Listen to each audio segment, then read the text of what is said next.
France Maghreb 2. Au programme de ce grand forum pour ce mardi 10 septembre avec à la une, la compagnie française Aigle Azur a cessé toutes ses activités aériennes, a laissé 13 000 personnes en attente d'un vol retour, dont 11 000 en Algérie. L'État français doit-il organiser le rapatriement? C'est la question que l'on vous pose et à laquelle vous répondez sur Facebook, France Maghreb 2, sur Twitter, le grand forum FM2 en discussion dans un instant avec Razik Métiche, Abdeslam Itache et Dionor. Excellent à suivre sur France Maghreb 2. Nous poursuivrons notre débat tout à l'heure que nous avons entamé hier pour ou contre la dépénalisation du cannabis.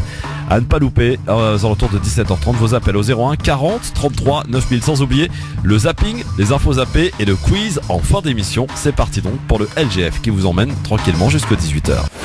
Le grand forum, le coup de cœur. Sur France Maghreb 2. Le grand forum sur France Maghreb 2 jusqu'à 18h. Ravi de vous retrouver en ce mardi 10 septembre. J'espère que vous allez bien, en pleine forme évidemment. Dans un instant, on va parler d'Aigle Azur et de nombreuses personnes qui ont été laissées de côté, abandonnées, j'ai envie de dire. 13 000, on parle d'un chiffre de 13 000 dans le monde, 11 000 seulement en Algérie. On va en parler en long et en large au 01 40 33 9000. Avant toute chose, je vous rappelle évidemment pour celles et ceux qui n'ont pas eu les réseaux sociaux, il en reste encore quelques-uns. Demain, événement exceptionnel puisque nous recevrons le professeur Tariq Ramadan qui sera notre invité exceptionnel demain entre 16h et 18h à ne pas louper. Donc on va lui poser nos questions demain entre 16h et 18h sur France Maghreb 2. Pour avec nous aujourd'hui nous accompagner monsieur Abdeslam Itache, bonjour. Bonjour Christophe, bonjour aux auditeurs et auditrices. Élu centriste, élu Modem dans le 93. Absolument. Oui, d'accord, on est d'accord. Oui. J'allais te dire, on a trouvé un concurrent qui risque de te faire mal au quiz. Hein. Ah, oui. En la personne de Enver de Santos qui pour son Ramenez-moi Enver. qui pour son premier quiz a fait bobo hier. Bon, Razik a fait aussi un perfect, il a fait un sans faute. Bah oui, il n'a pas joué encore, c'est normal. J'appréhende un petit peu. Razik Métiche, bonjour. Bonjour à tous. Comment va monsieur le supporter de l'OM? Il va très bien, comme un supporter marseillais avec une étoile toujours sur le maillot. Oui, bien sûr. Ça va bien. Oui, absolument. Faudrait que je vous prête un mémon, c'est bon, ça gratte vers les pectoraux, on s'habitue après. Fondateur de NotreBobini.com. C'est ça. Sur internet bien sûr, et Dionor excellent aussi qui est avec nous, qui fait sa rentrée. Bonjour Dionor. Bonjour Christophe, merci pour cette invitation et bonjour aux auditrices et auditeurs de France Maghreb 2. Monsieur Dionor excellent, candidat à la mairie de Villetaneuse. Ça se passe bien, la campagne a commencé? Ouais, ça se passe très bien, une bonne rentrée et puis bon, on va dire qu'on continue le travail qu'on a commencé. Là on a lancé notre comité de soutien. Ouais. C'est intéressant parce qu'on voit réellement les gens qui sont avec nous. Et ça nous permet aussi, de voir les gens qui sont pas avec nous et de pouvoir construire et aller convaincre aussi les personnes qui ne savent pas encore pour qui. Alors donne-nous ton comité de soutien. On peut te retrouver où pour ceux qui nous écoutent du côté de Villetaneuse? www.villetaneuse20.fr. Ça, c'est où bon, je suis sur la bonne adresse. Ça. Ah ouais, villetaneuse2020.fr. Ça voilà. C'est bon. T'as affiché la couleur directe. Voilà. Et puis sur les réseaux sociaux, je suis sur Facebook, Twitter, Insta et puis tous les bons réseaux. Ou sur France Maghreb 2. Les gens peuvent appeler. Évidemment. Voilà. Alors, messieurs, on va parler de cette histoire d'Aigle Azur. Aigle Azur qui a cessé, vous le savez, tous ses vols. C'était la semaine dernière, vendredi soir dernier. Laissant sous le carreau donc un certain nombre de personnes. Le chiffre qui revient est de 13 000 dans le monde, dont 11 000 pour le seul pays d'Algérie. C'est vrai que la destination Algérie était le gros point fort de la compagnie Aigle Azur, qui est en redressement judiciaire. Il y a des dossiers sur la table qui ont été annoncés hier. Ils sont au total de 14. 2 projets sérieux qui se dégagent aujourd'hui, d'après ce que l'on apprend de la presse. Air France et Air Caraïbes, ce qui ne résout en rien, Abdeslam, le problème des gens qui se retrouvent laissés sous le carreau et sans aucune information. Oui, alors en effet, les chiffres que tu annonces sont exacts. En effet, 13 000 personnes et 11 000 qu'en Algérie. Mais ça n'est que la partie visible de l'iceberg, parce qu'en fait, il y aurait 40 000 personnes qui seraient impactées par l'arrêt d'Aigle Azur. Je fais partie de ces personnes-là puisque je devais partir dimanche. Oui, d'ailleurs, qu'est-ce que tu fais là? Écoute, j'avais dit au revoir à la dernière émission. Oui, c'est vrai. Dans 15 jours et pas de chance. Et ce qu'il faut savoir, c'est que Aigle Azur n'a mis en place aucune mesure de communication en direction de ses clients. Donc, je n'ai pas reçu de mail de leur part indiquant que le vol était annulé. Donc je l'ai appris par les médias et donc impossible de justement de les contacter, d'avoir une explication. Et donc aujourd'hui, c'est un vrai drame humain, un drame social, parce que sur ce chiffre que tu as annoncé, qui est de 11 000 personnes en Algérie, il faut savoir qu'il y a des enfants qui n'ont pas fait leur rentrée scolaire, des personnes qui doivent reprendre leur travail et qui du coup sont en congé forcé, et s'ils n'ont plus de congé, certainement en congé sans solde, donc une perte de salaire. À côté de ça, vous avez peut-être des entrepreneurs qui ont des entreprises qui marchent en France et qui du coup ont une perte sèche parce que ils mettent leur entreprise en péril. Et à côté de ça, on a des personnes de chez Aigle-Azur qui ne communiquent pas sur le sujet, qui ne se rapprochent pas de leurs clients. Et ce qu'il faut savoir, Christophe, c'est que jusqu'à la semaine dernière, lorsque l'on allait sur le site de Aigle-Azur, on pouvait encore réserver des billets. Et donc quand je dis 40 000, ça veut dire que vous avez des personnes comme moi qui se sont dit, tiens, je vais peut-être réserver les vacances de décembre pour avoir les premiers prix, les moins chers, et qui du coup ont payé. Alors là, il n'y a aucun souci, hein. Ça prend la carte bleue, on reçoit un SMS ou un mail qui vous indique que vous avez été débité, ça, il n'y a aucun souci. Par contre, le service derrière, il n'est pas délivré. Donc c'est vraiment un scandale. Ce qu'il faut savoir, c'est que moi j'ai mis en place d'abord une page Facebook qui s'appelle Victime au pluriel Aigle-Azur. Victime Aigle-Azur. Victime Aigle-Azur. Sur Facebook. Sur Facebook. Au pluriel pour victime. C'est ça. Oui, forcément, il y en a plusieurs. Est-ce que la France, Razik, doit organiser un rapatriement justement pour ces usagers? Là, on parle uniquement des usagers des Français, laissés sur le carreau par Aigle-Azur. Est-ce qu'elle doit organiser un rapatriement? Là, on va sortir un problème pratique très concret auquel même moi je me suis exposé. Tout dépend en fait de leur passeport d'entrée à la PAF algérienne. Ça veut dire concrètement, vous êtes binational, vous êtes franco-algérien. Si vous présentez un passeport français et que vous rentrez avec un passeport français en Algérie, vous rentrez en tant que Français.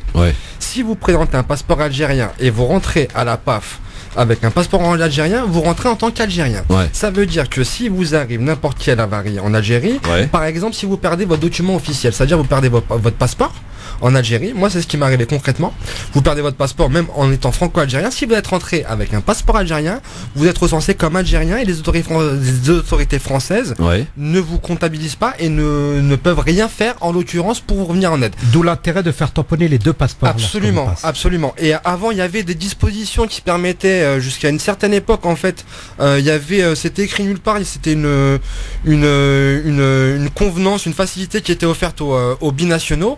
On pouvait rentrer avec un passeport français et avec une carte d'identité algérienne qui faisait office de visa. Qui faisait office de preuve de nationalité algérienne, sauf que cette convenance a été n'est plus le cas. Donc ça veut dire que sûrement dans les 10 000 personnes bloquées en Algérie, même si l'essentiel sont franco-algériens, selon la PAF et selon le droit international, ils sont algériens à mon avis, enfin dans l'aéroport Ouari Boumediene, car ils sont rentrés avec un passeport algérien. C'est pour le petit point technique et administrative.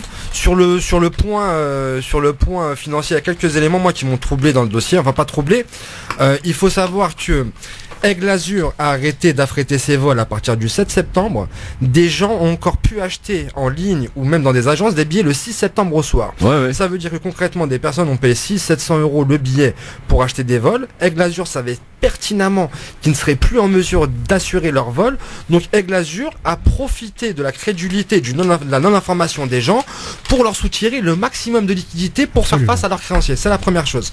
La deuxième chose, ils sont déclarés en liquidité judiciaire et ils demandent aux usagers impactés aujourd'hui par ces annulations de vol, ils demandent à ces personnes de se retourner et de faire une reconnaissance de dette.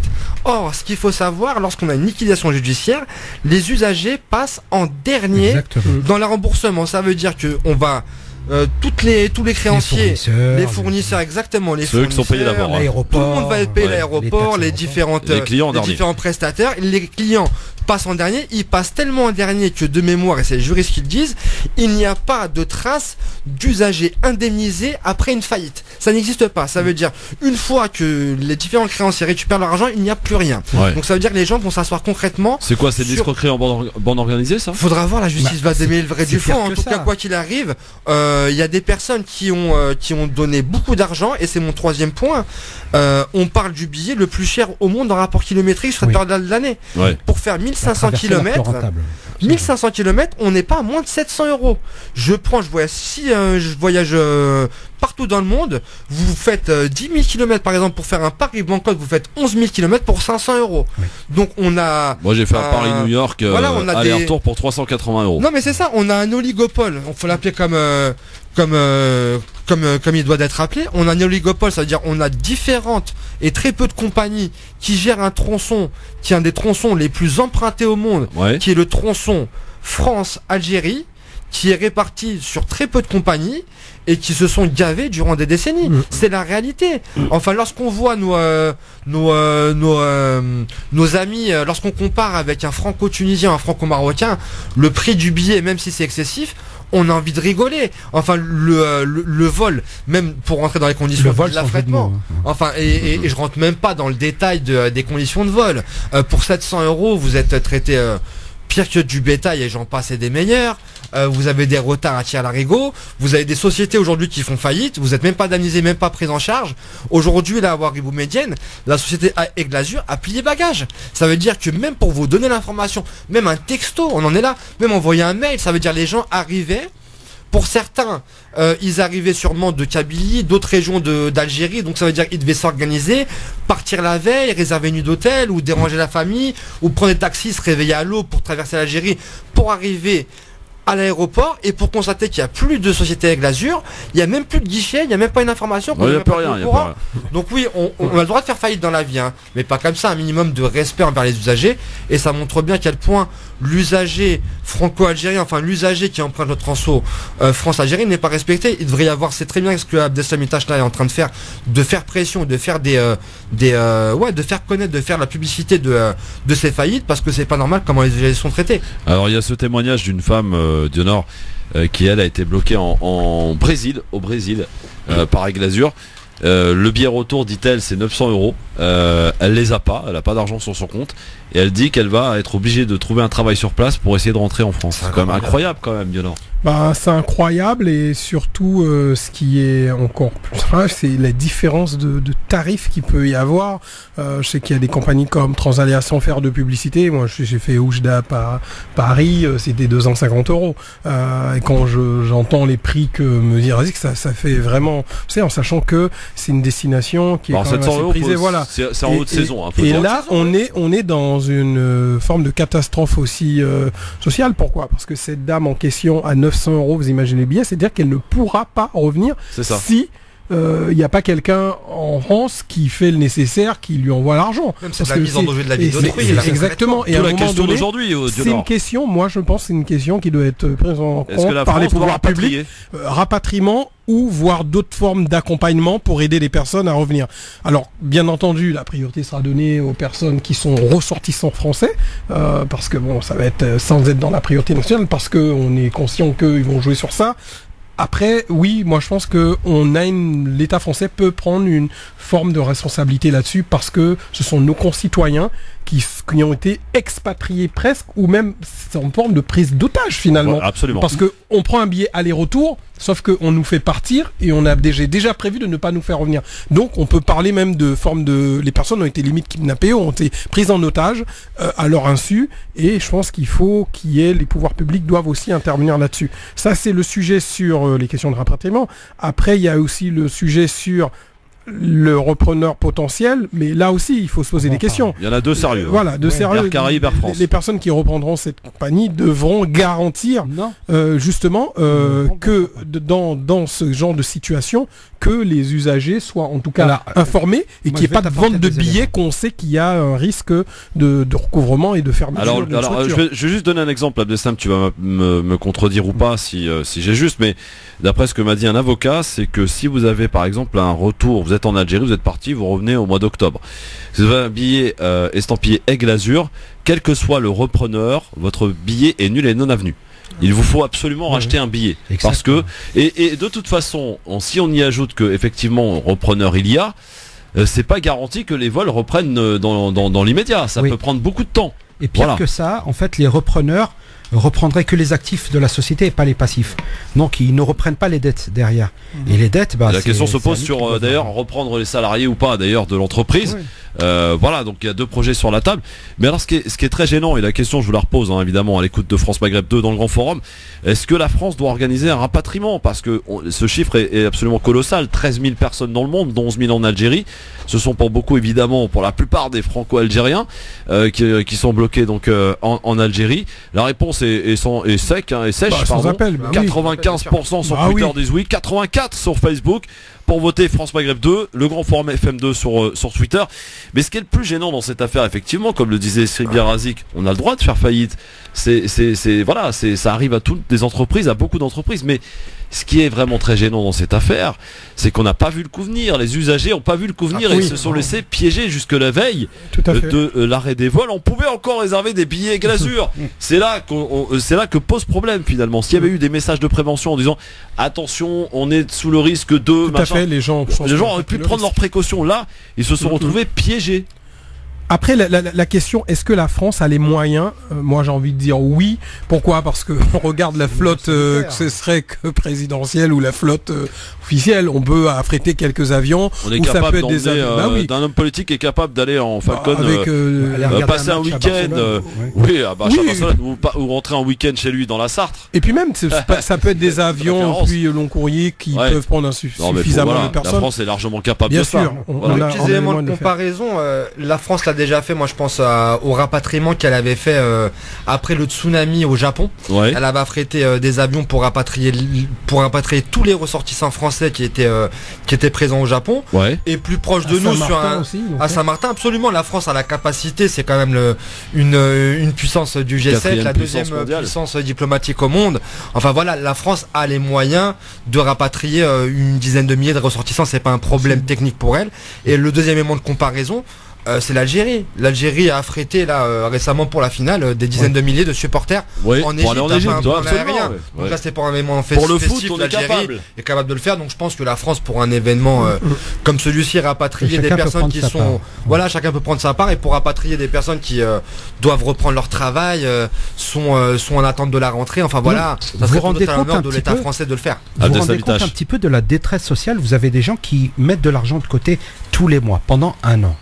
Qui partent avec un couple avec 3 enfants, qui se retrouvent à acheter 5 billets à 700 €, 3500 €. Je vous passe le détail de la vie sur place. Qui se retrouvent piégés à l'aéroport, qui doit reprendre le travail, avec des enfants qui doivent repartir à l'école, d'accord, et on lui demande de dépenser 2000 € pour rentrer. C'est juste, non mais c'est un hold-up. Ça veut dire qu'on lui tord le bras et on force sa famille qui est en France de lui envoyer de l'argent pour qu'il puisse rentrer. C'est purement scandaleux. Et tout à l'heure, Christophe, tu disais que les entreprises avaient le droit de déposer le bilan. Oui, mais les sociétés ont aussi le devoir d'aller au bout de leurs prestations pour laquelle ils sont payés. Exact. Et laisser les gens comme ça sur le carreau, c'est un vrai scandale, c'est un manque de respect. Et de ce scandale, on en parle évidemment avec vous, et vous pouvez nous appeler, vous, peut-être victime de ce qui s'est passé du côté d'Aigle Azur, ou de votre famille aussi, qui peut-être est bloquée encore en Algérie ou ailleurs. Appelez-nous au 01 40 33 9000 évidemment pour nous le dire. On est là en direct. Je vous rappelle que tout à l'heure dans le sujet de la semaine on parlera du cannabis. Ah, je vois Razik Métiche qui vous regarde. Le cannabis peut-il le dépénaliser, le légaliser? C'est un vrai sujet de société. Et évidemment il était important qu'on en parle, et on en parlera tout à l'heure avec vous et avec les auditeurs évidemment qui ont la parole dans cette émission. Nous appelons 01 40 33 9000. Vous avez choisi la bonne radio, la bonne émission. France Maghreb 2, le Grand Forum. France Maghreb 2, France Maghreb 2. Le Grand Forum sur France Maghreb 2 avec aujourd'hui pour nous accompagner Abdeslamitache, élu modem dans le 93, Razik Métiche, fondateur de monbobigny.com, notre bobigny.com. Oui, je me suis approprié Bobigny, moi, ça y est. Notre bobigny.com, candidat à la mairie de Villetaneuse, monsieur Dionor Excellent sont avec nous aujourd'hui. On est en plein débat autour de la compagnie française Aigle Azur. Est-ce qu'on a une petite idée de ce qui s'est passé pour qu'on en arrive à cette situation, messieurs? Est-ce que quelqu'un a peut-être une petite idée de ce qui a pu se passer? Absolument aucune. Après, ce qu'il faut savoir, c'est que le monde de l'aérien est un monde hyper concurrentiel. Lorsqu'on voit par exemple Air France a dû repositionner toute sa stratégie, lancer différentes compagnies low cost pour faire face à la concurrence, sachant qu'on a une concurrence qui vient des deux côtés. Ça veut dire une concurrence par le bas avec toutes les compagnies low cost qui cassent les tarifs, avec les Ryanair, avec les EasyJet, avec les Vueling, enfin toutes ces sortes de compagnies, et une concurrence par le haut avec des prestations de services qui sont supérieures. Je pense aux compagnies du Moyen-Orient comme Etihad, comme Qatar Airways, etc. Donc un monde hyper concurrentiel. Il est possible qu'avec l'Azur, en n'ayant pas diversifié son offre et en étant resté dans une stratégie où en fait elle avait des tarifs d'une compagnie sérieuse sans les prestations qui allaient avec. Donc certains ont peut-être boudé la compagnie, peut-être que économiquement leur modèle économique, sachant qu'ils faisaient pas des économies d'échelle monstre, étant donné qu'ils n'avaient pas une flotte assez impressionnante, peut-être qu'ils n'étaient pas assez concurrentiels pour survivre dans ce monde brut qui est le monde aérien. La question, je vous la rappelle, la question, je vous la rappelle évidemment, est-ce que la France doit rapatrier justement les gens qui sont bloqués à travers le monde? 13 000, ce chiffre à retenir. 11 000 seulement en Algérie. Vous répondez oui ou non sur Facebook, France Maghreb 2.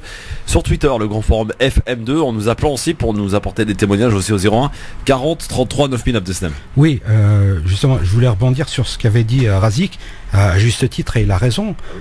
Quand on a Aigle Azur qui justement ne va pas au bout de la prestation pour un prix aussi important, 700 € le billet par exemple, lorsque l'on n'a pas tout le confort et que l'on est traité comme un petit voyageur.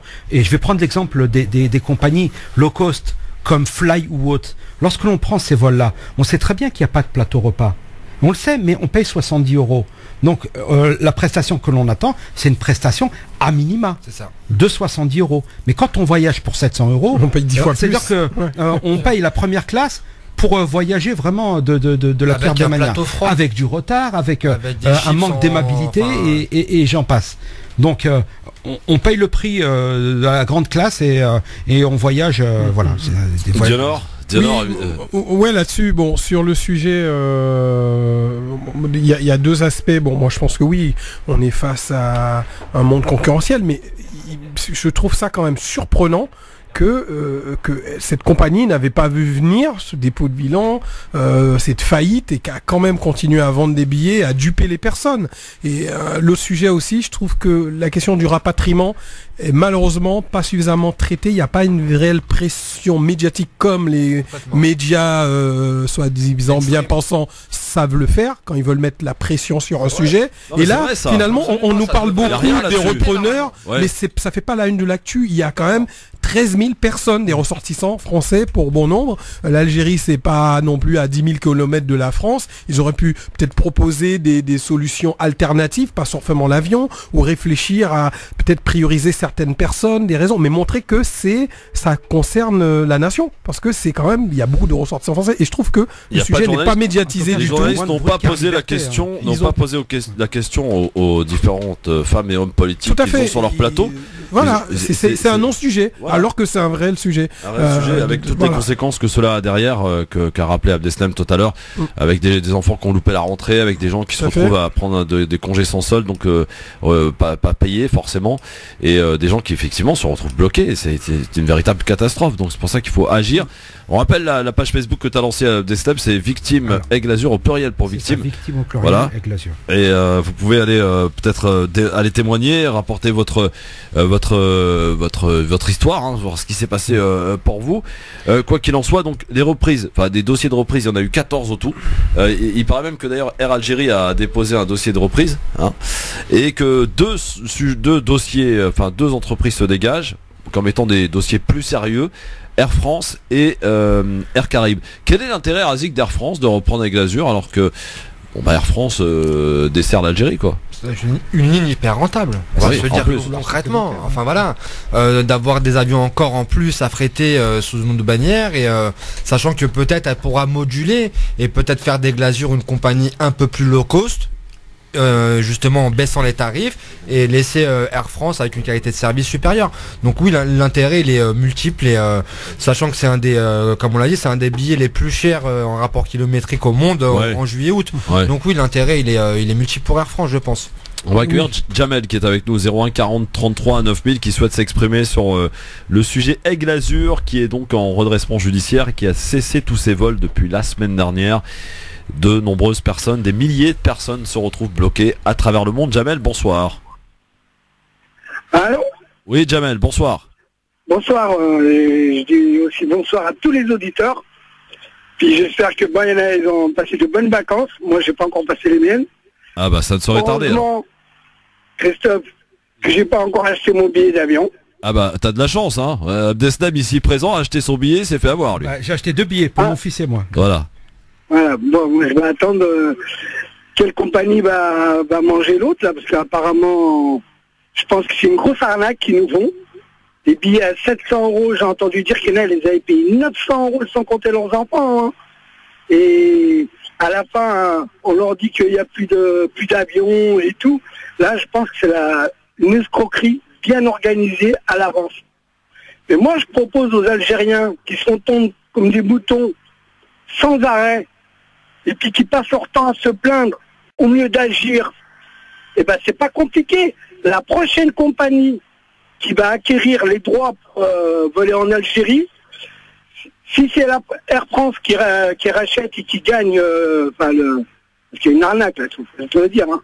Moi, je propose que tous les Algériens en Algérie bloquent les aéroports sans pitié avec eux, sans pitié, les obliger à baisser les prix des billets d'avion, parce que tout le monde reconnaît que c'est cher et que c'est une arnaque. Ouais, on va juste... Non, Jamel, pardon, je me permets de te couper sans dire de bêtises, on va juste remettre les choses dans leur contexte quand même.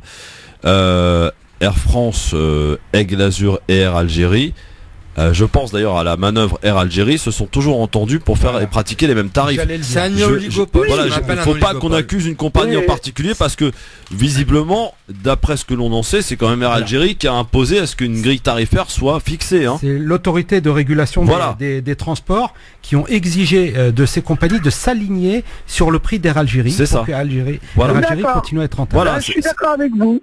Mais par contre, moi je propose, franchement, et sans mentir, il n'y a plus bouteille, on s'en est débarrassé. Et ça clique, les escrocs, on s'est aussi débarrassé, puis il ne va pas tarder déjà à les tuer, là, bientôt, là, c'est prévu. On tue personne, non, Jamel, reprends-toi, on va se calmer, Jamel, non, allez, tu t'en vas, t'as besoin... Économiquement, il voulait dire. Non, mais Jamel, faut se reprendre, mon ami Jamel, personne tue personne, s'il y a une justice, elle est en train d'agir, mais le reste, bon, allez, t'as besoin de vacances, mon Jamel, on va dire ça comme ça, 01 40 33 9000. Ah ouais, non, ils sont comme ça, nos auditeurs, sans pitié, hein. Ouais, lui, il est sans pitié de Jamel. Mais après, c'est vrai que le sujet est aussi économique, comme on le constate. Oui, il y a un autre sujet sur la question des repreneurs, c'est que Air France a très bien su développer justement les vols low cost. Moi, je donnais l'exemple de ce qui a été fait avec Transalia. C'est Air France, si je me trompe pas, parce que même quand on est dans l'avion, il vous dit Air France. Donc, et ça a fonctionné. Je pense que Air France, c'est un repreneur intéressant, mais aussi Air Caraïbes aussi. Pourquoi Air Caraïbes? Ah ouais, au top. Moi, je voterais plus Air Caraïbes. Pourquoi? Parce qu'on a vu la différence pour les personnes ressortissant des DOM. La différence des prix des billets d'avion avant et après, je veux dire que grâce à Air Caraïbes, on peut partir. Tout à fait, bien oui, la qualité de service, de qualité et de tout, le vol, tout. Après, il y a un petit peu de retard.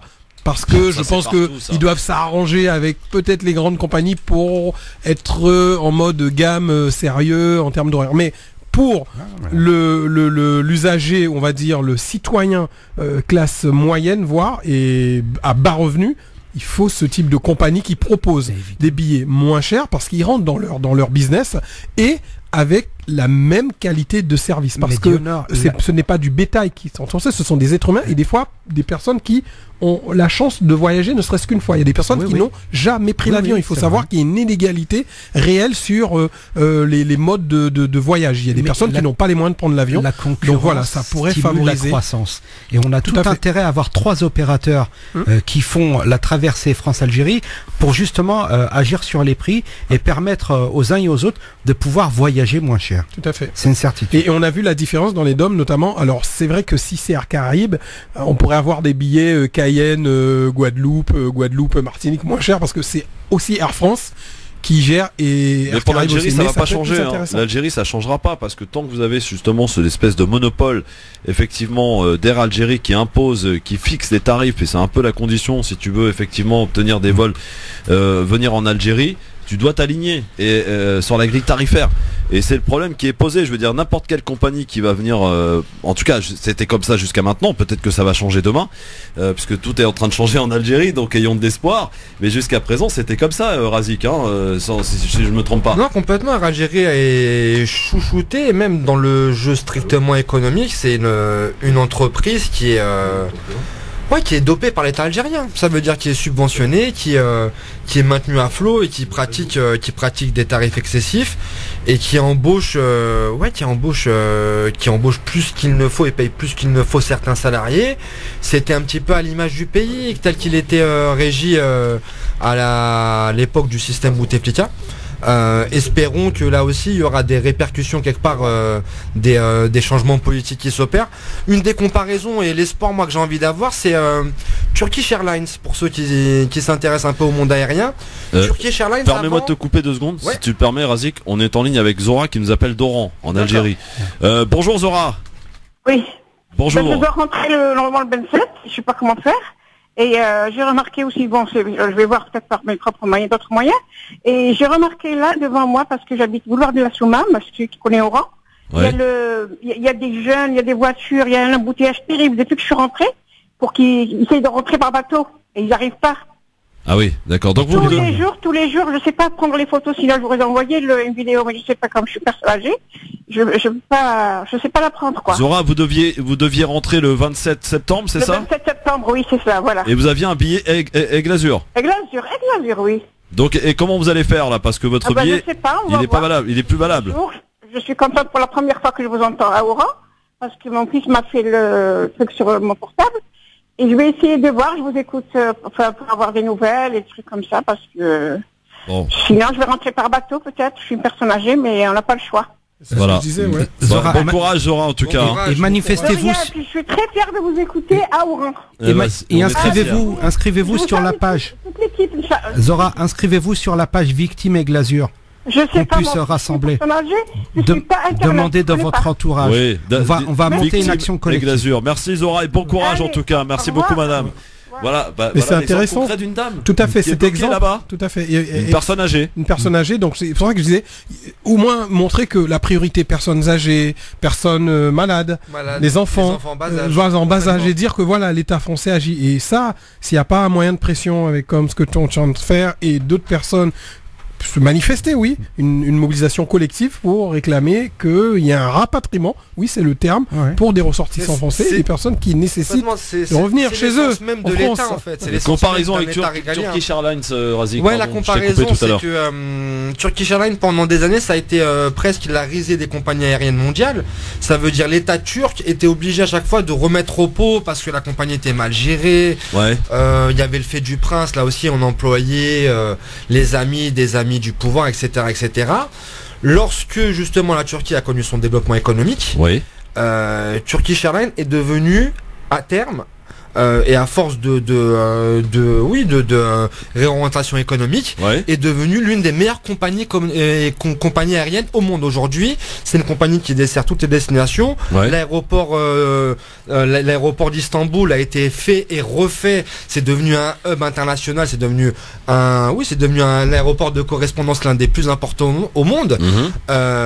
Faudrait peut-être s'inspirer de ce qu'a fait Turkish Airlines. Aujourd'hui, Air Algérie a été géré comme une chose, a été géré géré comme une entreprise publique, où l'État mettait au pot, où on se demandait pas s'il y avait une rentabilité économique, où il y avait d'autres leviers qui étaient actionnés et d'autres justificatifs qui étaient en œuvre dans Air Algérie. Faudrait que peut-être ils prennent la mesure des choses. Si aujourd'hui ils apparaissent même pas comme un des repreneurs potentiels crédibles, ils doivent se poser des questions. En comparaison, et la comparaison elle fait très mal pour Air Algérie, la Royal Air Maroc, c'est une compagnie d'envergure, je suis désolé, c'est une compagnie qui dessert d'autres destinations que les destinations marocaines, c'est une compagnie qui opère en Afrique, c'est une compagnie qui embauche moins de salariés, qui est plus rentable économiquement, peut-être s'intéresser à comment ils ont fait leur mutation économique et s'intéresser aussi à Turkish Airlines. C'est deux modèles de réussite. On rappelle la question du jour à laquelle vous répondez évidemment sur Facebook France Maghreb 2 et sur Twitter le Grand Forum FM2. Est-ce qu'il faut que la France organise un rapatriement pour toutes ces personnes bloquées, notamment en Algérie, mais pas seulement, à travers le monde? 13 000 au total, 11 000 seulement en Algérie. On rappelle donc la page Facebook, mon cher Abdeslam, c'est Victimes au pluriel, Aigle Azur. Il faut monter un collectif, il faut que tout cela s'organise. Et grosse pensée à Zora, donc bloquée à Oran, qui vient de nous appeler. Elle ne sait pas comment rentrer. Voilà, il y en a beaucoup. Alors, beaucoup. Quelques précisions. L'association est en cours de constitution et naturellement, nous, ce que nous demandons, c'est qu'il y ait une commission d'enquête diligentée par le Sénat à l'identique de ce qui a été fait avec Air Libre et qu'on puisse comprendre ce qui s'est passé exactement. Donc, pourquoi on s'est retrouvé dans cette situation-là? J'ai peu d'espoir, je vais vous le dire, mais je vous parle sans angle mort. J'ai peu d'espoir de revoir l'argent. Mais en tout cas, on va aller au bout de la procédure. Oui, c'est important en tout cas. Bon, on sera amené de toute façon à en reparler.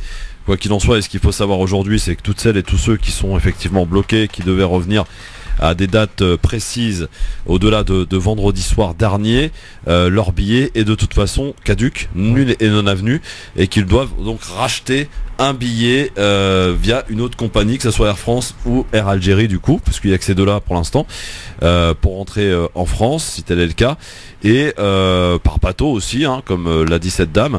Et donc voilà, et il faut aussi demander une créance auprès de l'administrateur de justice qui a été nommé pour ce fait.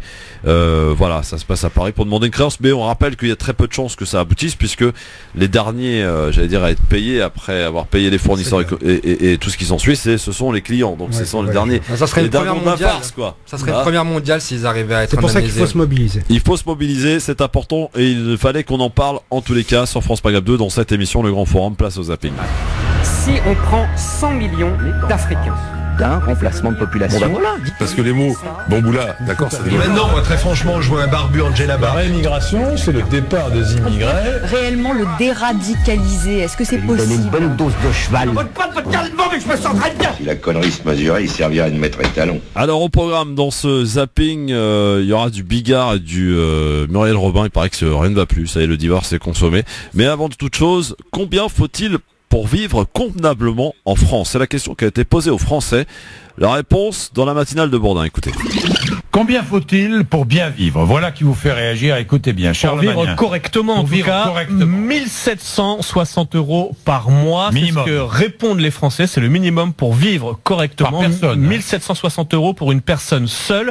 Baromètre annuel de la direction statistique du ministère des Solidarités. Ce qu'on retient aussi, c'est que 18% des Français se sentent pauvres. C'est 5 points de plus que l'an dernier.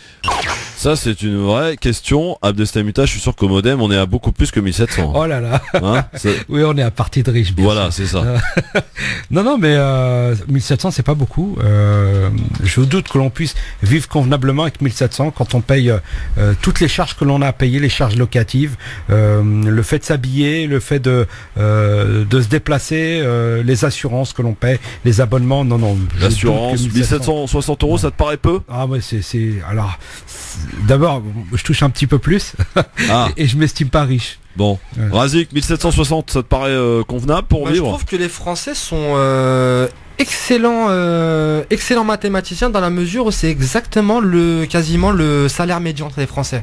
Ça veut dire le salaire médian, c'est ce qui coupe la population en deux. Ça veut dire qu'il y a 50% des Français qui touchent moins de 1760 € et il y a 50% des Français qui touchent plus de 1760 €.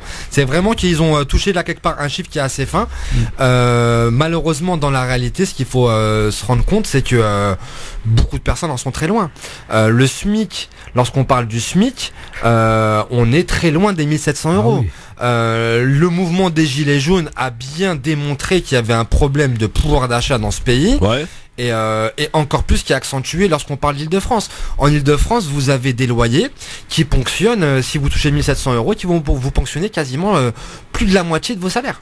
Donc il y a une réalité qui est qu'aujourd'hui le pouvoir d'achat en France est peut-être aussi une question, enfin, est soit diminué ou soit dans la perception. Et c'est ce qui est important, dans la perception des gens, a l'impression d'être diminué. Ça veut dire que en économie, il y a ce qu'on appelle la pauvreté, il y a ce qu'on appelle la pauvreté relative. Ça veut dire c'est par rapport aux voisins, c'est par rapport à la classe sociale à côté, c'est par rapport à l'environnement autour de soi. C'est-à-dire que les Français ne sont pas pauvres objectivement parlant, mais ils ont la sensation d'être appauvris ou la sensation que les inégalités se creusent dans ce pays. C'est pas une sensation, donc peut-être qu'il y a un mal à combattre et que c'est peut-être par là qu'il faudra agir. Dionor, excellent, j'espère que tu vas pas nous faire un bug à la Cédric Villani à propos du logement justement. C'est mémorable, extraordinaire. Mais est-ce que par exemple t'as suivi son bug en même temps, t'enverra le lien. Une question sur le logement, il a bugué, il a regardé ses conseillers en se demandant ce qu'il devait répondre sur le prix du loyer. Voilà, c'est ça. Dionor, à Villetaneuse par exemple, est-ce qu'il y a ce salaire qui paraît convenable en rapport avec les loyers qui sont pratiqués? Alors même pour quelqu'un qui a un logement social, aujourd'hui le logement social est aussi cher. Il coûte cher. On peut donner des exemples. Quelqu'un qui a un 3 pièces, allez, c'est en général ce qu'on demande le plus. F3, on est dans les 700 voire 800 euros. Absolument. Donc ça fait la moitié de 1700. Ah oui, tout à fait. Sans APL. 700 euros. Alors si les personnes ont des APL, on peut atténuer le prix, mais déjà vous prenez la moitié de ce salaire et consacré au loyer.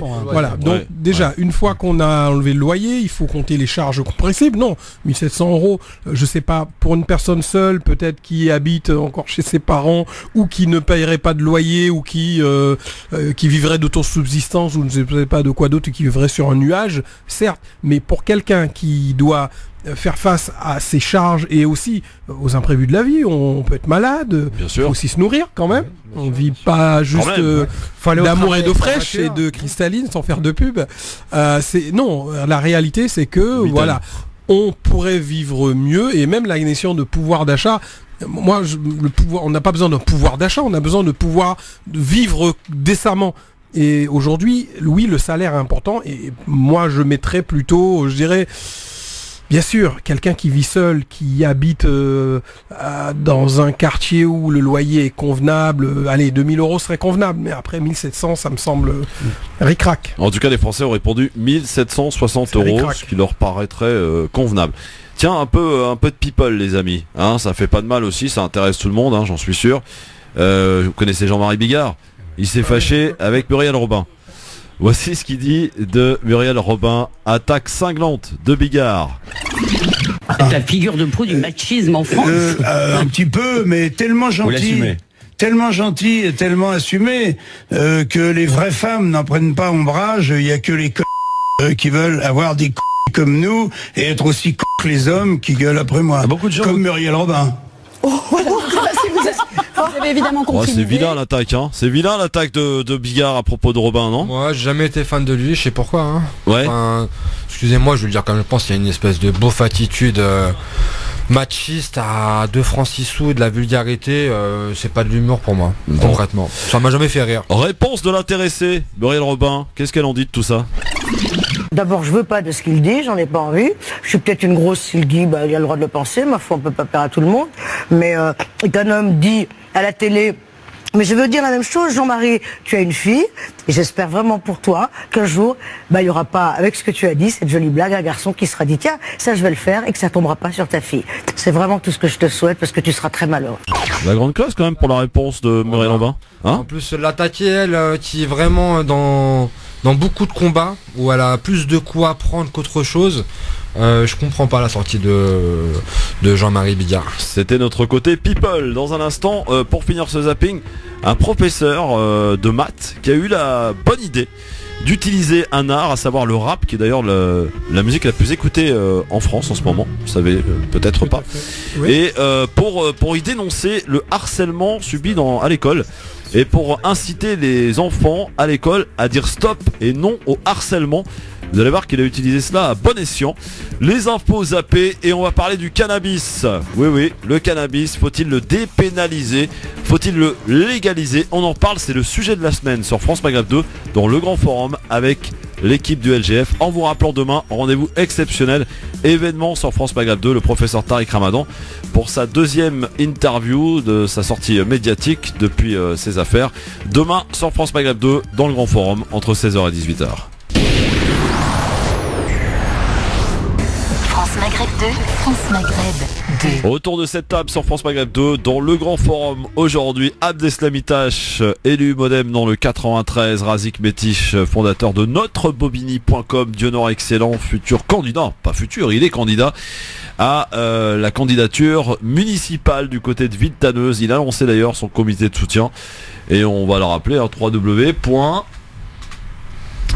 Dionor Villetaneuse2020.fr, c'est ça, hein? Voilà, c'est ça. J'ai bonne mémoire. Heureusement que Razik qui suit. J'ai bonne mémoire, j'ai bonne mémoire. En fait, on peut pas rater Villetaneuse2020.fr parce que j'ai pas voulu personnaliser la campagne dans la mesure où c'est pas la candidature de Dionor excellent, c'est une candidature que je porte, mais c'est des Villetaneusiens qui aspirent à vivre autre chose et c'est une autre gestion plus sérieuse, plus soucieux vraiment des besoins réels de nos habitants et pas des besoins d'un parti. Donc on n'est pas dans la partitocratie, mais on est vraiment dans la citoyenneté, la participation, un projet qu'on a co-construit qui va bientôt sortir, projet contre projet, philosophie contre philosophie, vision d'une ville. On aura l'occasion d'en reparler, Dionor, parce que évidemment après les candidats qui vont s'opposer à toi vont m'arracher les doigts, voilà.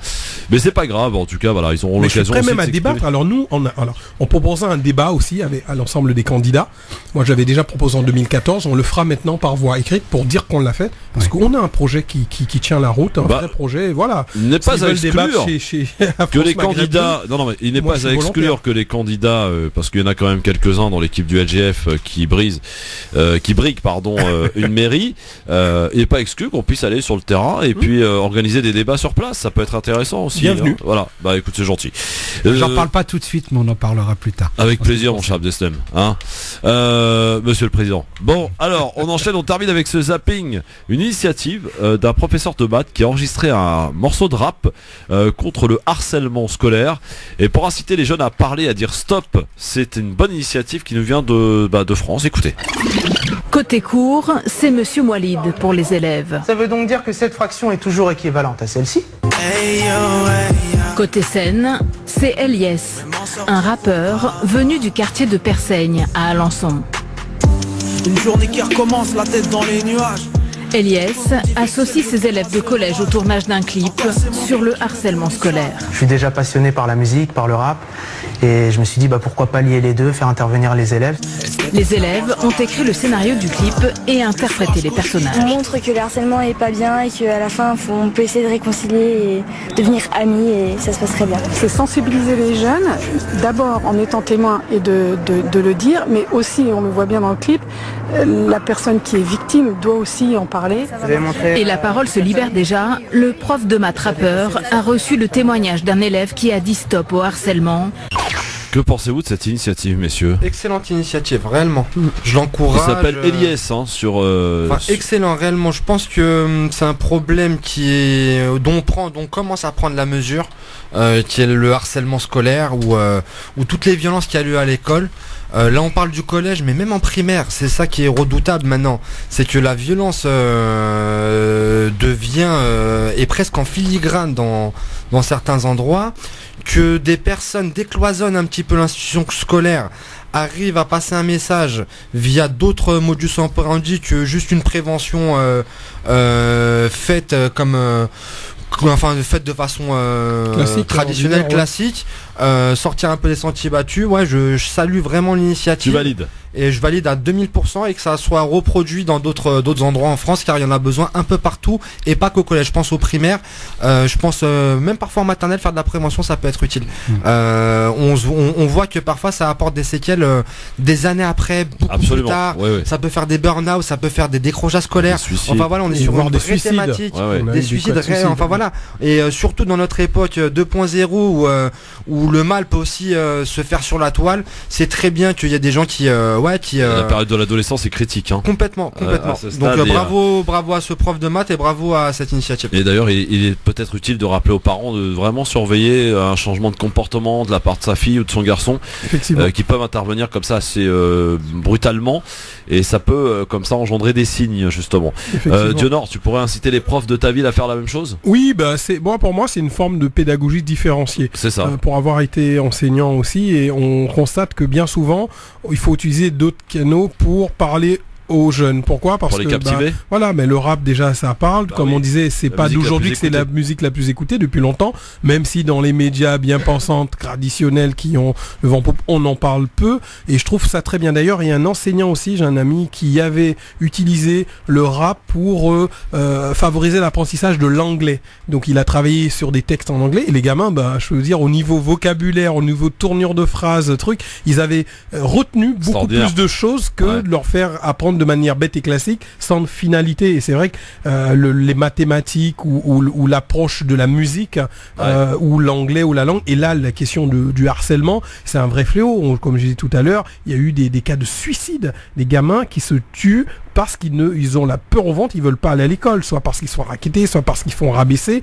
Et c'est vrai que souvent on peut être indifférent à cela parce que on n'est tout simplement pas conscient, et je trouve que c'est un super moyen de... Moi je trouve que pendant des années, on peut le dire très clairement, il y a une tolérance dans l'institution scolaire où ça avait presque partie du folklore. On a fermé les yeux, absolument. On prenait pas la mesure des choses, où on n'avait pas envie de scoltiner un problème qui les dépassait, ce que je veux bien comprendre, mais fermer les yeux lorsqu'on voit qu'il y a du harcèlement, lorsqu'on voit qu'il y a du harcèlement moral, lorsqu'on voit les conséquences que ça a, peut-être qu'ils n'avaient pas été aussi formés pour remédier, et pour essayer de contrecarrer ces mauvaises habitudes.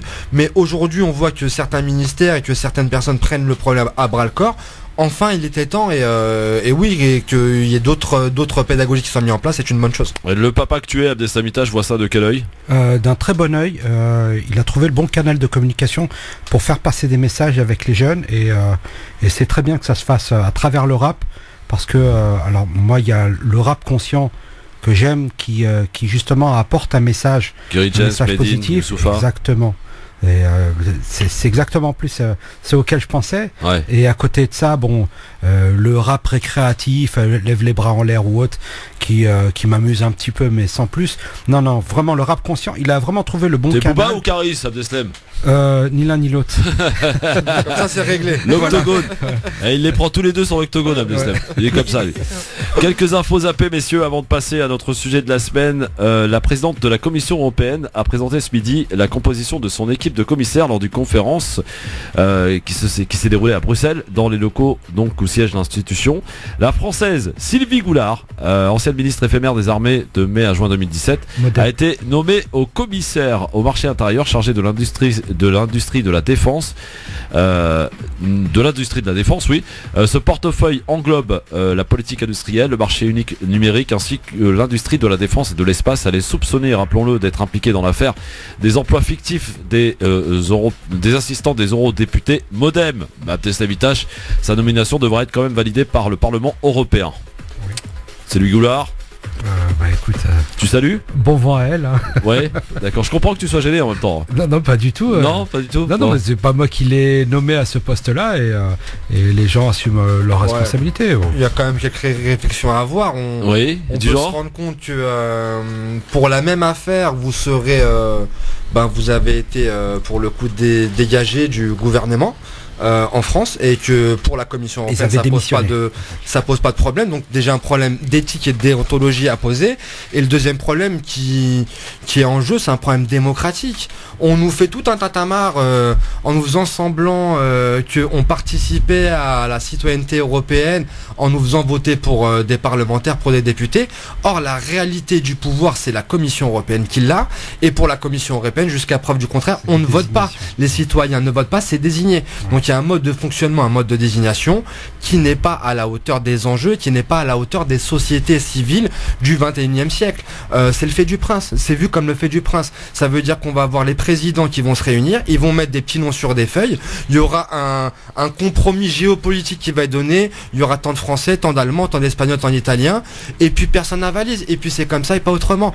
Donc faudrait peut-être que l'Union européenne se demande pourquoi elle est aussi impopulaire. Elle est aussi impopulaire parce que les citoyens ne sont pas partie prenante des réflexions et des débats et des décisions qui sont prises par l'Union européenne. Dionor, Sylvie Goulard, à la demande de Macron d'ailleurs. Ouais, mais c'est surprenant, pareil. Alors, je trouve que la moralisation de la vie publique, c'est aussi nos institutions européennes qui quand même peuvent impacter des orientations politiques, voire budgétaires, qui nous imposent de ne pas avoir plus de 3% de déficit. En même temps, on prend des gens à qui on donne des responsabilités quand même de décision, sans se soucier de l'image de ces personnes et surtout des personnes qui ont été déboutées en France. C'est vrai que sur la question de la moralisation, c'est limite. C'est problématique. On peut faire mieux, quoi. Ouais. Franchement, largement. Autre info zappée, vous connaissez les musulmans de France, anciennement appelés UIF, et ils ont affirmé dans un communiqué: nous nous sentons trahis par le comportement révélé par le monsieur Ramadan, comportement qui s'avère en totale contradiction avec les principes éthiques et moraux d'un homme qui prône l'islam, appelle à sa spiritualité. Ça, c'est le communiqué de Musulmans de France qui n'a pas hésité pendant de nombreuses années à inviter monsieur Ramadan à participer à leur salon annuel au Bourget. Ça ne les a pas gênés à l'époque, si tant est qu'ils soient au courant de ce qui se passe ou pas d'ailleurs. La question sera posée demain à monsieur Tarek Ramadan sur ce sujet. L'équipe de France de football, championne du monde, pourrait affronter l'équipe d'Algérie en octobre 2020, et l'événement se déroulerait à Oran, selon nos confrères de France Info, messieurs. Un événement à attendre ? Je me frotte les mains. Oui, j'entends. J'espère qu'on pourra se payer les billets d'avion, parce que là. Ah, bien joué, Dionor. Bah oui, parce que là, est-ce que l'équipe de France pourra revenir en France, ou est-ce qu'elle pourra même partir ? Ça sera l'occasion peut-être de rapatrier quelques ressortissants s'il y a des places restantes dans l'avion. Sérieusement, ça a attendu depuis tellement longtemps. Moi, j'avais eu la chance, je dis la chance, ça reste un événement historique, j'avais eu la chance d'assister au premier et au seul France-Algérie de l'histoire de football qui avait eu lieu en octobre 2001 au Stade de France. Oui, qui était un peu... On se souvient de la Bérésina. Tu y étais à Destem aussi ? Non, j'étais devant ma télé. Ouais. Le terrain, enfin voilà, on se souvient des conditions, et ça avait été aussi une des explications en fait pour certains de Jean-Marie Le Pen le 21 avril 2002. Le fait qu'aujourd'hui ce soit un match de gala, en sachant qu'on a la France championne du monde, l'Algérie championne d'Afrique, que ce se passe en Algérie, dans une Algérie dont qui est en train de vivre une deuxième indépendance, qui est en train d'écrire une des plus belles pages de son histoire, et même une des plus belles pages de l'histoire mondiale en 2019. Ça serait en tout cas moi mes yeux, ça serait un rêve de môme. Je prendrais mes billets, c'est sûr et certain, je ferai tout pour assister à ce match là, c'est l'histoire qui s'écrit. Après bien évidemment il y a des brûlures dans l'histoire, ça sera pas juste un match de foot qui fera en sorte que le débat franco-algérien sera dépassionné, mais quoi qu'il arrive, ça sera une pierre de plus dans le jardin de ceux qui ont envie de construire un avenir en commun entre la France et l'Algérie, car ce sont des pays que l'histoire, que la géographie font qu'ils ont un avenir en commun. C'est une réalité, une histoire et un avenir en commun. Donc il y a un match de foot, je l'appelle de mes voeux, et le plus tôt sera le mieux, et encore plus, ça sera encore plus magnifique, ça sera octobre 2020, retenez bien cette date. Dernière petite info qui concerne les Tunisiennes et Tunisiens. Parmi les nombreux candidats, ils sont quand même 26 à briguer la présidence. Ça se passera dimanche 15 septembre en Tunisie pour cette élection anticipée. Pour les Tunisiens, les résidents tunisiens en France, c'est vendredi, samedi et dimanche qu'aura lieu, ils auront la possibilité de voter. Un candidat indépendant, monsieur Sbidi, propose un Facebook Live pour répondre aux questions des Tunisiens résidant à l'étranger ce soir à 19h, à 18h heure de Tunis, donc 19h heure de Paris, sur sa page Facebook. Et sachez, je vous donne l'info aussi, que demain vous entendrez sur France Maghreb 2 entre 18h et 19h, décidément demain il va se passer beaucoup de choses, un certain nombre de candidats ou de représentants de candidats qui vont vous présenter leurs candidats entre 18h et 19h demain sur France Maghreb 2. Alors maintenant, si vous le voulez bien, on va passer à notre sujet de la semaine, et je le disais tout à l'heure, un véritable phénomène de société. Le cannabis, messieurs, on en parle depuis de nombreuses années. Il est évidemment utilisé par un certain nombre de personnes, et je pense que là, pour le coup, il n'y a plus forcément une catégorie d'âge, c'est toutes les personnes qui consomment pour différentes raisons, d'autres pour le loisir, se distraire, d'autres pour des raisons thérapeutiques. Bon, il paraît qu'on m'a même dit qu'il y a un médecin qui avait conseillé à son patient de prendre du cannabis pour atténuer ses souffrances. Quoi qu'il en soit, faut-il dépénaliser le cannabis ? Faut-il le légaliser, qui pourrait être une manne d'argent quand même importante et non négligeable pour l'État ? Abdeslam Itache, le grand frère de la bande, est-ce qu'il est pour la dépénalisation du cannabis? Alors, moi, tu passes ton temps à me reprocher d'être mi-raisin. Non. Je vais être clair et direct. Je suis contre la dépénalisation et je suis contre la légalisation du cannabis. Pourquoi? Alors, pour plusieurs raisons. Tout d'abord, ce qu'il faut savoir, c'est que d'abord, il s'agit d'une drogue. Au même titre que le tabac ou l'alcool, et que je ne cautionne aucun des trois. Et que le cannabis, lui, entraîne quelques problèmes, notamment pour notre jeunesse, des problèmes de perception dans le temps, des problèmes de perception visuelle. Ça agit sur la mémoire immédiate, ça provoque de la léthargie. Et on a nos enfants qui se retrouvent avec des problèmes de concentration à l'école. Et je pense que c'est pas la meilleure des solutions. Ensuite, sur un autre aspect, un aspect économique, on le sait bien, et j'avais entendu hier nos amis chroniqueurs, débatteurs qui en parlaient, et notamment Sabrina qui disait que ça permettrait d'apporter une manne financière à l'État. Je pense que l'État n'a pas besoin d'une autre drogue que le tabac. Oui, dans l'État français, ils ont déjà la CETA, ils ont déjà qui taxe l'alcool à un point mais extraordinaire. Moi, je suis contre justement cette légalisation. Et ce qu'il faut savoir, c'est que je vais paraître cynique, mais la drogue fait vivre beaucoup. Il revient avec un nouvel album d'ailleurs. Oui, que j'écoute aussi beaucoup. Mais pour le coup, ça fait vivre plusieurs familles dans les quartiers. Ça veut dire que si demain ça devient une propriété insaisissable de l'État, de monopole de revente, on le voit bien. Aujourd'hui, essayez de vendre des cigarettes, vous verrez que vous serez tout de suite arrêté parce que c'est le monopole de l'État. Si demain... le pays, la France est un des pays les plus répressifs, hein, d'ailleurs, dans ce domaine, en parlant du cannabis. Pour une fois qu'on fait une bonne chose. Ah oui, c'est très bien. Mais moi, il y a le problème de la qualité aussi du produit, Abdeslam. Est-ce que ça permettrait pas justement d'avoir un produit de meilleure qualité? Bien sûr. Plus sainement. On se défoncera mieux, bien sûr. Non, mais, donc toi, t'es contre encore. Mais encore mieux. Oui. Moi, j'invite les parents à fumer avec leurs enfants. Ils font tourner le joint. Mais non, mais faut arrêter. Franchement, c'est pas le bon exemple à donner à nos enfants. En tout cas, moi, j'interdis mes enfants. Personne ne fume à la maison. Personne ne fume à la maison, mais dehors. Non, mais ni dehors ni dedans. Personne ne fume. Et que moi, c'est l'exemple que j'essaye de donner à mes enfants.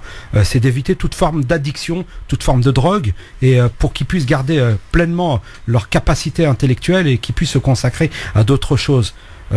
Ensuite, il y a plusieurs autres effets dont je n'ai pas parlé, mais des sentiments de persécution, de ce que l'on appelle le bad trip, qui arrive chez certains jeunes, et cette accoutumance est vraiment dangereuse. Autre chose, additionner, vous savez que c'est un cocktail détonnant avec l'alcool. Une personne qui boit et qui fume du cannabis et qui conduit peut provoquer des accidents plus que dangereux.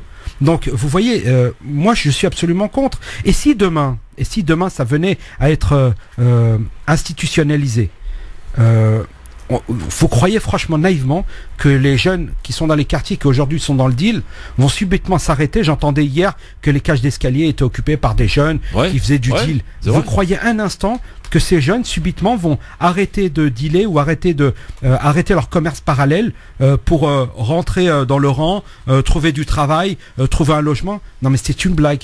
Et demain, ils passeront à autre chose. Un autre produit. Plus dangereux peut-être. Ou une autre action. Ça sera peut-être du vol de voiture ou je ne sais quoi. Voilà, moi je ne fais l'apologie de rien du tout. Moi je dis seulement que le problème c'est un problème social, qu'il faille aider ces jeunes qui sont en détresse, qui sont dans les quartiers, qui vivent par ça. C'est pas la totalité des jeunes dans les quartiers. On a bien compris ta position. Ils sont ni jeunes dans les quartiers. Razik Fétiche, est-ce que ton avis est aussi tranchant ou tranché que Abdeslam Itache? Tranché, mais il est en totale contradiction avec ce qui vient d'être dit. Avec tout mon respect Abdeslam. Alors, tout d'abord, moi je pense qu'on touche là vraiment le cœur du problème dans ta démonstration. Ta démonstration, elle est parfaite dans un monde idéal. La réalité, c'est qu'aujourd'hui, ils sont un peu comme ça au Modem. Nous sommes le premier pays consommateur d'Europe. Ça veut dire qu'on a l'arsenal répressif, l'arsenal judiciaire, l'un des plus répressifs d'Europe. C'est vrai. On a une justice qui applique cet arsenal. Et la finalité de tout ça, c'est que nous sommes un des pays en Europe où on consomme le plus de cannabis. Il y a une relation de cause à effet. Je vais encore plus loin. Les sociologues, les psychologues vous disent, lorsqu'on prohibe quelque chose, lorsqu'on l'interdit, en fait, de fait, vous donnez à toute une partie de la population jeune, déviant, etc., vous donnez à ces personnes l'envie de toucher ce produit parce qu'il est interdit. La transgression. La transgression, mais ça absolument. n'existe pas que dans le cannabis. Absolument, ça n'existe pas que dans le cannabis. Aujourd'hui, le fait d'interdire le cannabis, ça renforce la consommation du cannabis. Aujourd'hui, on en est là en France. En fait, le tout répressif a amené des effets contre-productifs. A tellement amené des effets contre-productifs que, comme je l'ai dit, on est le pays qui consomme le plus en Europe, que dans certains quartiers, les quartiers sont totalement gangrénés par ces trafics, où il y a une tolérance de fait et il y a une hypocrisie totale. Ça veut dire la France est un pays où la consommation, la détention de cannabis est interdite, où la tolérance de la police est quand même assez large dans certains quartiers, et où en même temps, lorsque la justice a affaire à vous, vous rappelle la loi de manière brutale. Donc ça veut dire que à la fois on a un problème de santé publique, on a un problème de délinquance, on a un problème d'hypocrisie, tout ça parce qu'on ne veut pas prendre la mesure du problème. Pour moi, il y a quelque chose qui relève de l'hypocrisie politique. Donc toi, pour la dépénalisation, la légalisation? Moi, je suis pour poser le débat. D'accord. Ça veut dire qu'aujourd'hui, on ne peut pas... Ça, c'est une réponse de centriste. Non, c'est pas une réponse de centriste, c'est une réponse pour le coup. Je suis un éternel pragmatique. Ouais. Aujourd'hui, je vois que la solution telle qu'elle est appliquée, que la loi telle qu'elle est faite n'apporte pas les solutions. Ça veut dire qu'aujourd'hui, je ne protège pas ni mes enfants, ni les tiens, ni les siens, en interdisant tout de facto. Aujourd'hui, au contraire, je les expose en faisant cela. Et l'exemple, moi, qui me parle le plus, c'est l'exemple portugais. Le Portugal, il y a 15 ans de cela, était l'un des pays avec la France où l'arsenal répressif était le plus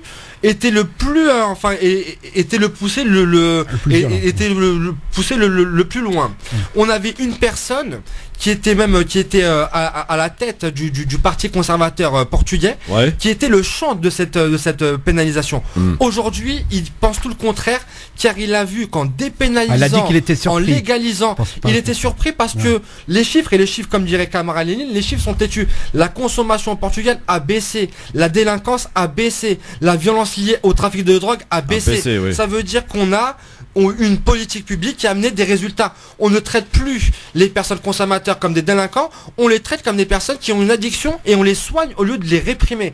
Donc aujourd'hui, on a réussi, réellement à faire en sorte que l'addiction soit traitée comme une addiction, que les personnes ne soient pas poursuivies pour de la délinquance et faire en sorte que ce problème de santé publique soit réglé. C'est un modèle, c'est un exemple. J'en veux encore pour preuve, Michael Moore dans son dernier reportage, qui je me souviens plus du titre, ça se retrouve assez facilement, il va dans différents pays au monde pour prendre l'idée qui marche le plus. Il va au Portugal pour reprendre justement cette vision et cette pratique et ce traitement social et de santé publique comme elle est apportée pour les problèmes de drogue.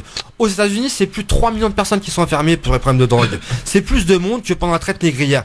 Pour voir un petit peu comment la criminalisation de la drogue et comment la guerre à la drogue qui a été déclarée depuis plus de 30 ans a été un échec patente sur toute la planète. Elle a causé des centaines de milliers de morts. Elle n'a abouti au fait qu'il y a eu plus aujourd'hui de personnes dépendantes. Elle a abouti au fait que les produits vendus ne soient plus contrôlés. Elle a abouti au fait que des quartiers, voire parfois des pays entiers, sont passés sous la main basse des mafias. Et elle a renforcé les mafias. Voilà la réalité de la guerre à la drogue telle qu'elle a été pratiquée. Faut prendre la mesure de la chose. C'est un échec patent. Il faut changer de paradigme. Dionor, excellent. Est-ce qu'on fume le hakik à Villetaneuse? Comme partout dans le monde et en France.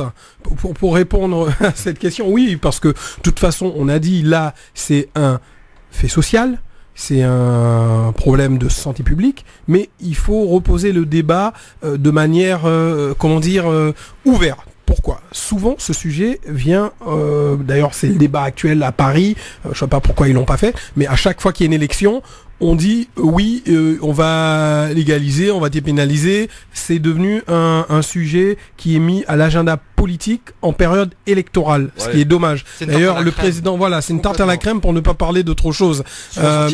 Ou pour dire je parle du cannabis donc je fais fun. Le président Macron lui-même avait dit qu'il n'était pas contre une réflexion, un débat. Le candidat. Sauf que le président va varier quelque peu. Vous voyez, il n'y a pas que sur ce sujet d'ailleurs. Pas être d'accord avec. Voilà, donc il y a ça. Il y a que malheureusement aujourd'hui, ce n'est pas posé, le débat n'est pas posé comme un grand débat national sur un fait social, sur un sujet qui pose des problèmes de santé publique.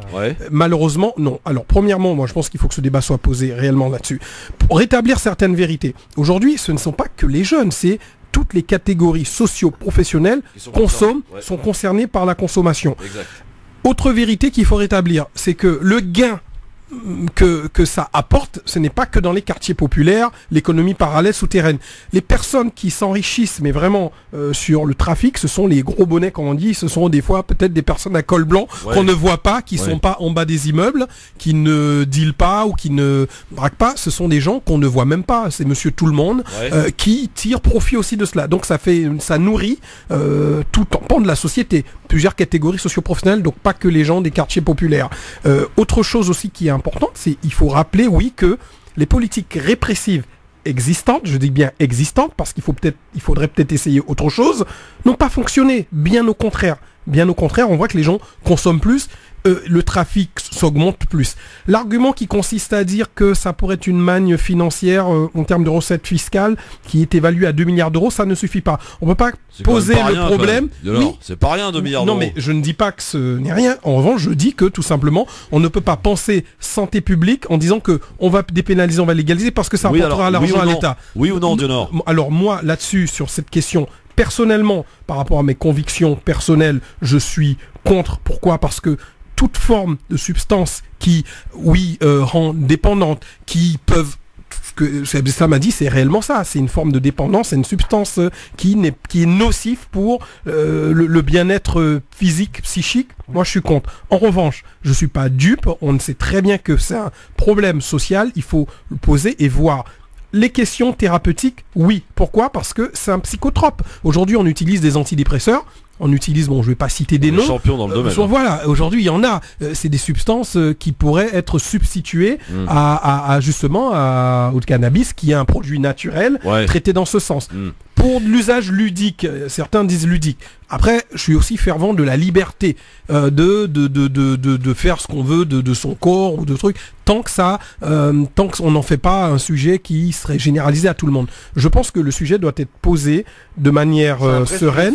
C'est un sujet de fond pour tout ce que j'ai pu évoquer. Et aujourd'hui, il faut prendre conscience que si on ne prend pas en considération cette question, il y a beaucoup de personnes qui resteront dans cette situation de consommation permanente et qui ne s'en sortiront jamais. Donc posons le débat avec tous les éléments. Oui, parce qu'il faut être pragmatique surtout. On peut pas dire oui ou non par rapport à soi-même. Il faut le regarder le sujet de manière globale. Merci de nous avoir donné votre avis à tous les trois. Je précise qu'on en reparlera jeudi avec Yasser, Céline et Hossil. Juste un élément. Franchement, j'ai pas le temps. Mais mais là, non, j'ai plus le temps, les gars. Je le donnerai sur les réseaux sociaux. Voilà, voilà, sur les réseaux sociaux. Et sachez qu'on recevra un addictologue vendredi avec Philippe Bouriaki et avec Audrey Pronosti et Farid Tamsamani. On en parle tous les jours, en tout cas, de ce sujet important, un phénomène de société qui est de savoir s'il faut dépénaliser, légaliser le cannabis. Merci à tous les trois, en tout cas, de nous avoir donné votre avis clair sur le sujet. France Maghreb 2, France Maghreb 2. J'ai entendu un truc du genre, il faut que je batte le champion.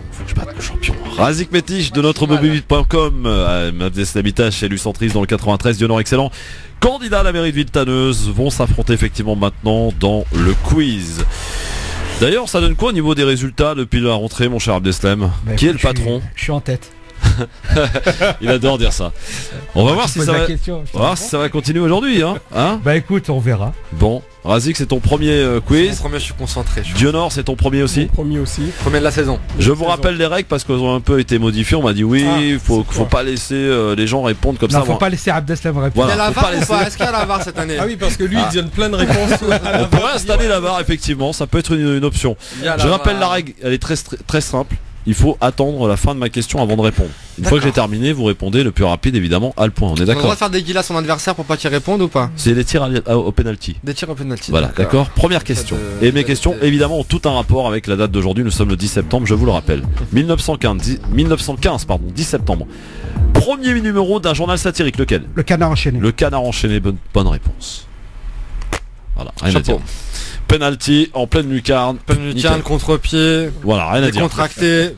Voilà. Alors, question cinéma pour la deuxième question, messieurs. 1958, cinéma, sorti en salle d'un énorme film avec Romy Schneider, lequel? Autant n'emporte le vent. Sissi est une bonne réponse, monsieur Abdeslamitache. Et plus précisément, Sissi face à son destin. En 1958. Il a fini la question. Ah bah oui, j'ai fini la réponse. Non, j'ai fini la question. Il n'a pas fini la question. J'ai fini la question. On demande le replay.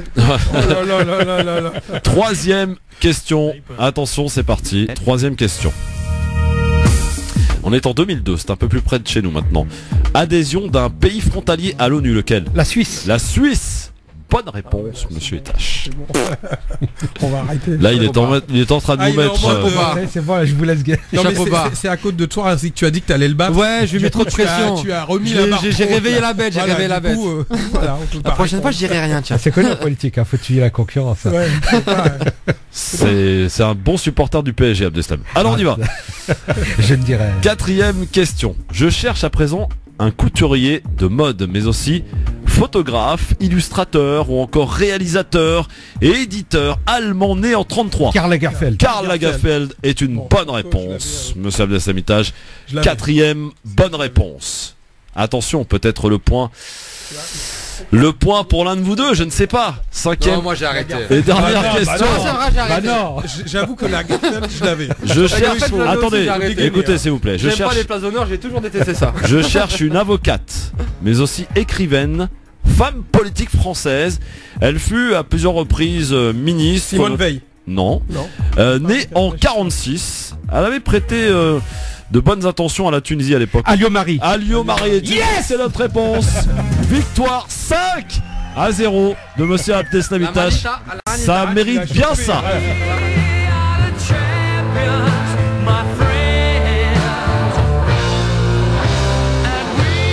Ah, il la mérite au moins celle-là. Il la mérite. 5-0, je crois que c'est la première grosse victoire comme ça, Abdeslam. Modestement, dit-il. Il a payé ses concurrents. 5-0, messieurs, dames. Score sans appel. Victoire de Abdeslamitache. Il va prendre de l'avance, messieurs. Hein, faites gaffe. Bon, prochain quiz jeudi entre Céline Bory, Yasser Louati et Osinras jeudi sur France Maghreb 2. Étant donné que demain, gros événement, Tariq Ramadan, invité exceptionnel de France Maghreb 2 et du Grand Forum. Messieurs, merci beaucoup Abdeslamitache. À très vite. À très vite. Il va bien se remettre de sa victoire de ce soir. On l'espère aussi pour l'équipe de France face à Andorre. On espère d'ailleurs qu'il n'y ait pas de problème au niveau des hymnes. Ouais. Hein Vous savez que Macron a appelé son homologue pour s'excuser. Bien sûr. Ouais, voilà, c'est le minimum. Donc, voilà. Razik Métiche, merci beaucoup. À bientôt. Et on te retrouve et on te suit sur notrebobigny.com. Avec plaisir. Et Dionora Excellent, on te suit évidemment autour de ta campagne du côté de Villetaneuse. Merci. Bonne soirée tout le monde. Rendez-vous demain 16h pour l'événement Tariq Ramadan, invité du LGF.